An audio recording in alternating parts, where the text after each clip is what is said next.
नमस्कार दोस्तों। आनंद मोहन सिंह एक ऐसा नाम जिसकी रिहाई पे लगातार चर्चा हो रही है।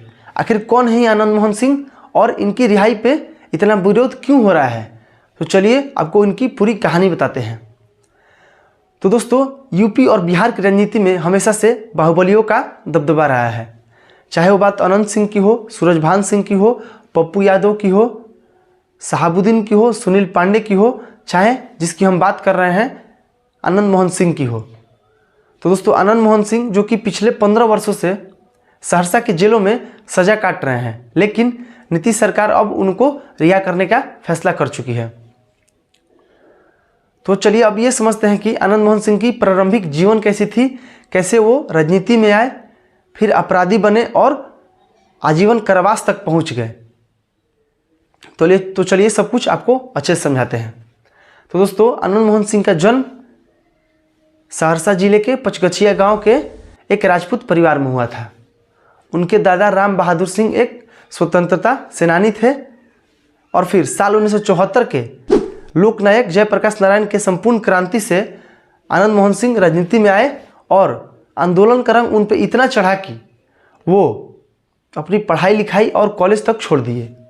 इतना ही नहीं, इमरजेंसी के दौरान वो 2 साल की सज़ा भी काट चुके हैं और जेल से बाहर आने के बाद उनको ये अच्छा से समझ में आ गया था कि बिहार की राजनीति जात पात और दबंगई पे चलती है। इसी बात का फ़ायदा उठाकर वो राजपूत समाज के नेता बन गए और फिर 1979 से लेकर 80 के दौरान कोसी रीजन में वो यादवों के खिलाफ मोर्चा निकाल रहे थे, जिसकी वजह से वो लाइमलाइट में आ गए और स्वर्ण के पहले पसंद बन गए। और जहाँ एक तरफ आनंद मोहन सिंह स्वर्ण के नेता बनते जा रहे थे, तो दूसरी तरफ समाजवादी आंदोलन से निकले लालू यादव एक प्रो दलित नेता के तौर पे उभर रहे थे। साल 1990 में पीपी सिंह ने 27% आरक्षण लागू किए थे सरकारी नौकरी और सरकारी कामों में पिछड़े वर्गों के लिए। इस बात का लालू यादव समर्थन कर रहे थे, जिस पे आनंद मोहन सिंह उनका खुलकर विरोध कर रहे थे। और फिर जब बिहार में लालू यादव की सरकार बनी तो वो आनंद मोहन सिंह को दबाने के लिए उन पे मीसा, सीसीए और एनएसए जैसे खतरनाक एक्ट के तहत उन पे मुकदमे दर्ज किए। और फिर 1990 में पहली बार आनंद मोहन सिंह महिषी विधानसभा से जनता दल के टिकट पे चुनाव लड़े और विधायक बन गए। लेकिन जिस जनता दल के टिकट से वो चुनाव लड़े थे, वो जनता दल बीपी सिंह के मंडल कमीशन का समर्थन कर रही थी। इसी वजह से आनंद मोहन सिंह जनता दल से अपना रास्ता साफ कर लिए और अपनी एक नई पार्टी बनाई, जिसका वो नाम रखे बिहार पीपल्स पार्टी।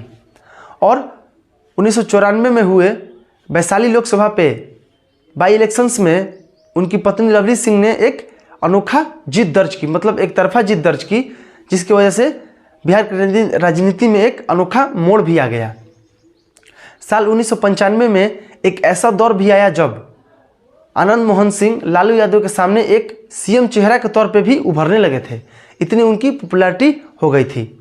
1995 में हुए इलेक्शंस में आनंद मोहन सिंह की पार्टी नीतीश कुमार की समता पार्टी से कहीं बेहतर प्रदर्शन की थी, लेकिन आनंद मोहन सिंह आगे चल के अपनी पार्टी का विलय नीतीश कुमार की समता पार्टी में कर दिए थे। तो दोस्तों, ये तो बात रही इनकी राजनीतिक करियर की, लेकिन अब बात करते हैं कि कैसे उनकी सजा हुई और वो आजीवन कारावास तक पहुंच गए। तो 4 दिसंबर 1994 की बात है।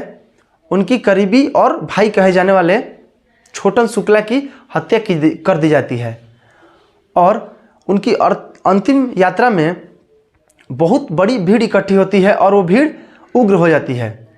और उस वक्त के गोपालगंज के तत्कालीन डीएम जी कृष्णैया, जो कि पटना से गोपालगंज को आ रहे थे, तो वो बीच भीड़ में फंस गए और भीड़ उग्र हो गई और उनको गाड़ी से बाहर निकालकर उनको पीटा और गोली मारकर उनकी हत्या भी कर दी। और आरोप ये लग गया कि भीड़ को उकसाने वाला आनंद मोहन सिंह ही था, जिसकी वजह से डीएम की हत्या हो गई है। और साल 2007 में निचली अदालत ने आनंद मोहन सिंह को मौत की सज़ा सुना देती है। और आज़ाद भारत में पहली बार ऐसा हुआ था कि किसी नेता को अदालत ने मौत की सज़ा सुनाई थी। लेकिन 2008 में पटना हाई कोर्ट ने इस सज़ा को आजीवन कारावास में बदल दिया और फिर आगे चल के सुप्रीम कोर्ट ने भी इसी सज़ा को रिटेन रखा, जिसकी वजह से आनंद मोहन सिंह अभी तक जेल में सज़ा काटते आ रहे हैं। लेकिन जेल में रहते हुए भी उनकी वर्चस्व में कोई कमी नहीं आई, क्योंकि वो अपनी पत्नी को और बेटे को जेल के अंदर से ही चुनाव लड़वाते भी हैं और जिताते भी थे। तो दोस्तों, अब ये बात करते हैं कि कैसे इनकी रिहाई संभव हो पाई है। तो बिहार के जेल मैनुअल में ये क्लियरली लिखा हुआ है कि रेपिस्ट, टेररिस्ट और ऑन ड्यूटी गवर्नमेंट ऑफिसर की हत्या करने वाले को आजीवन कारावास में जल्दी रिहाई नहीं हो सकती है। लेकिन नीतीश सरकार ने अप्रैल में जेल मैनुअल में बड़े बदलाव किए और ऑन ड्यूटी गवर्नमेंट ऑफिसर की हत्या वाले लाइन को हमेशा के लिए हटा दी, जिसकी वजह से आनंद मोहन सिंह की रिहाई आसान हो गई और उनको रिहा कर पाए हैं नीतीश कुमार। तो सब जगह ये चर्चा चल रही है कि नीतीश कुमार आनंद मोहन सिंह की रिहाई से स्वर्ण वोटरों को साधने की कोशिश कर रहे हैं। 2024 में वो स्वर्ण वोटर के जरिए अपनी राजनीति करना चाहते हैं। और हालांकि देखें तो बिहार में कोई भी पार्टी, चाहे वो चिराग पासवान हो, चाहे वो मांझी हो, सब ये दलित नेता हैं, लेकिन इनका विरोध कोई नहीं कर रहा है, क्योंकि सबको लग रहा है कि इनका विरोध से स्वर्ण वोटर गड़बड़ा जाएंगे और उनको वोट नहीं देंगे, और सब लोग इनकी रिहाई के जरिए स्वर्ण वोटरों को साधने की कोशिश कर रहे हैं। तो दोस्तों, ये रहा इनका पूरा कहानी।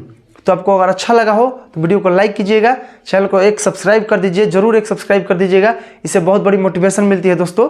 तब तक के लिए धन्यवाद।